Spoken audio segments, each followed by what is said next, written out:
Hi everyone, this is our channel, Meet the Real Story. Please like, share and subscribe. I adore detective adventures and solving puzzles that others can't. I'm crazy about this. I love challenges and mysteries. I'm Ramon. But my father's nickname for me is Megamind. I'm 14 years old, and I'm typically ranked number one in my class every year. I have become famous for solving riddles. Many comers have tried to unseat me, but all have failed. I love to examine minute details. But let me get on with telling you my story. One hot summer, we had just finished our exams at school and were going on summer break. So I organized a trip to the beach with my friends. Beach weather is amazing. Clear skies, cool ocean breezes, sand, and sun. Just amazing. One day, before my beach trip, my mother handed me a letter from my grandmother. I was surprised and thought it was a little weird because Granny owned a hotel in the surrounding area nearby.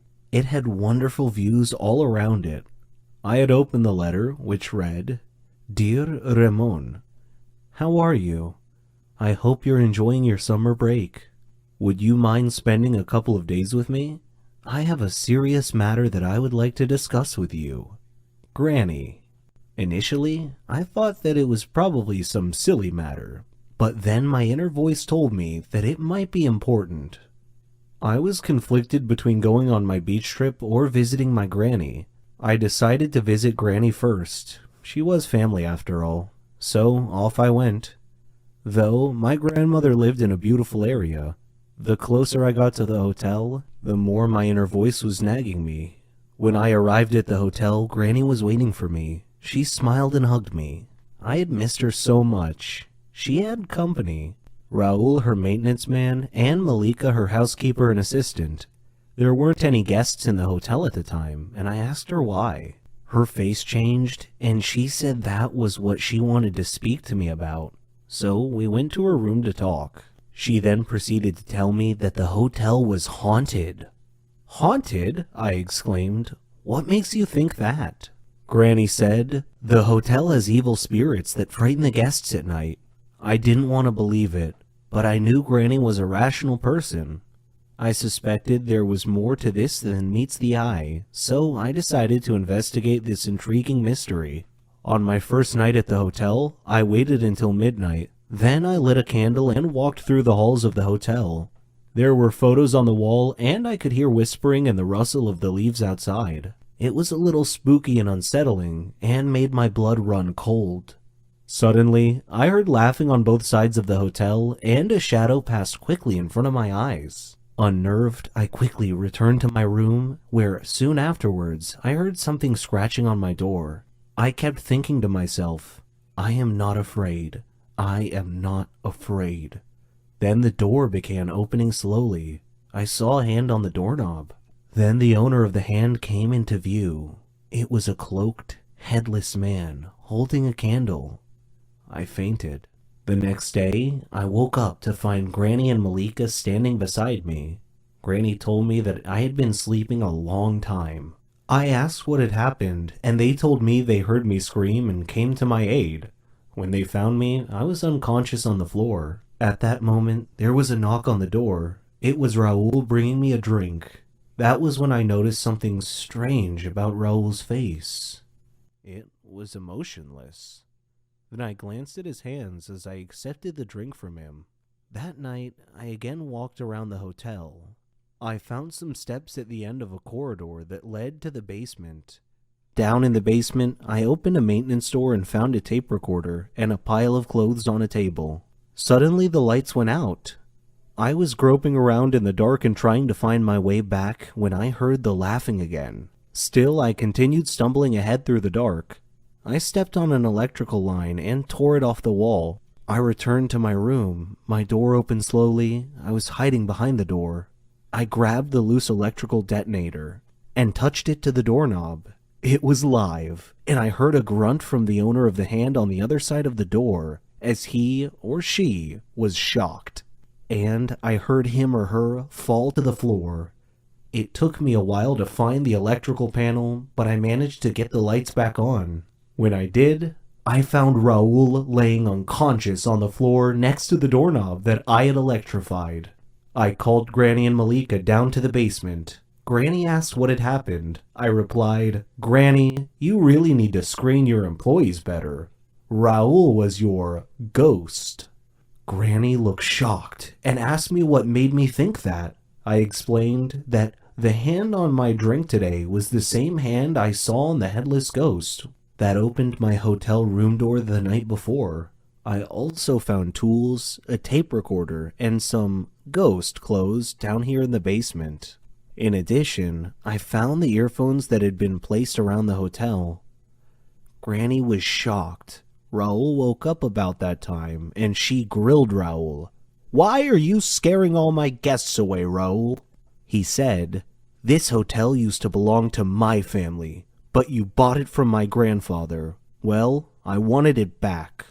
Please forgive me." Malika said, "We have to call the police." But I said, "No, wait, I have an idea. Let's renovate and reopen the hotel with a new name.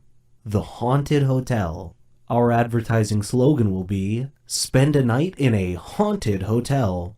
Raul can do his ghost thing with the whispers and the laughing. Why, he can even flicker the lights off and on at a random time once or twice a night just to give the hotel a spooky atmosphere. The idea proved to be a big hit. The haunted hotel attracted many tourists, and Granny's business prospered. I had a nice holiday and still managed to fit in my trip to the beach on my summer break. Hi, I am Ralph. I am 19 years old. I have simple secret that I like my mother. Don't judge me, just listen to my story. I had a quiet family, kind mother and loving father. We had stable lives in our far state. But as you know, there is no place for happy life in our world. There was a turning point in life, and it came quickly with me. It was a nice day in our garden. Me, my mother, and my father. My father was sitting under a tree reading a book. Me and my mother were playing football. Suddenly, Mom overshot and the ball went into the street. I was too young to think. I just ran quickly to pick the ball. There was a fast car. The driver was screaming at me, "Stay away!" But I did not. My mother sacrificed herself to rescue me. I fainted, and when I woke up, I saw my mother's blood everywhere. My father was crying. There were a lot of people. Our lives changed to be gloomy. He was surrounding me by many looks. I thought he blamed me because of her death. He was so sad. I left my friends. I did not talk with people. I was just 8 years old. I was thinking of killing myself.